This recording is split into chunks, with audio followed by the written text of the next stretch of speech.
Has there been a bit of a blockage or an impediment for businesses trying to get into some of those Southeast Asian nations? Look, there's always reasons why it's hard or why it's difficult. You can look at a range of risks with any landscape around doing investment, whether it's regulatory, whether it's governance, whether it's just deals being available to do. But the government's said this is a priority, this is something they need to back in, and hence the development of this $2 billion fund that's been announced today. More details to follow on the mechanisms around the fund, how it will work, but it's really designed to do a couple of things. One is to specifically identify deals for Australian businesses to invest in Southeast Asia, particularly around green energy and infrastructure as the region builds out and also pursues its own goals around net zero.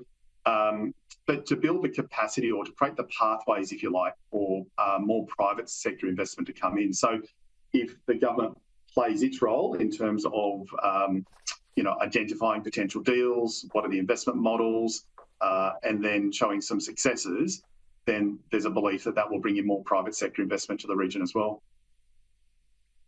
Will it just be Australia underwriting this financing facility? Yeah, so the fund's been established now by the government. That's the announcement today. What's interesting is that this fund will be administered by Export Finance Australia, and they've got cheap carriage for running the facility. There has been a similar funding facility outlined by Australia before, about 5 years ago, for the Pacific region, but that one's administered by our Department of Foreign Affairs and Trade. So this one's going to have a solid commercial orientation with the EFA administering it. And Leigh, have you been down at the summit? If so, what's the mood among business leaders about this event? I have been at the summit. I'm having a little bit of respite now. It's been quite frenetic. Yesterday, there was a range of sessions taking place. There was an SME conference. There was a climate and clean energy track, an emerging leaders track. There was also, various bilateral meetings and side track meetings taking place. This is all falling under a program called ASEAN Australia Week that runs parallel to the main summit. So it's been a lot of activity. Look, I would characterise a lot of what's taking place as a call to action by the government to Australian business. They're really putting Australian business on notice and saying you need to take a second look at Southeast Asia.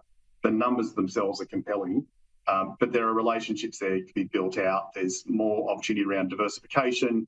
There's opportunities around emerging industries like the green economy, like digital, and they build on our traditional sectors in resources, agriculture, education. It's a really booming region, so I can understand a lot why the government said we need to take a second look. Leigh Howard from Asialink Business, much appreciated. Thanks very much for your time. Thank you.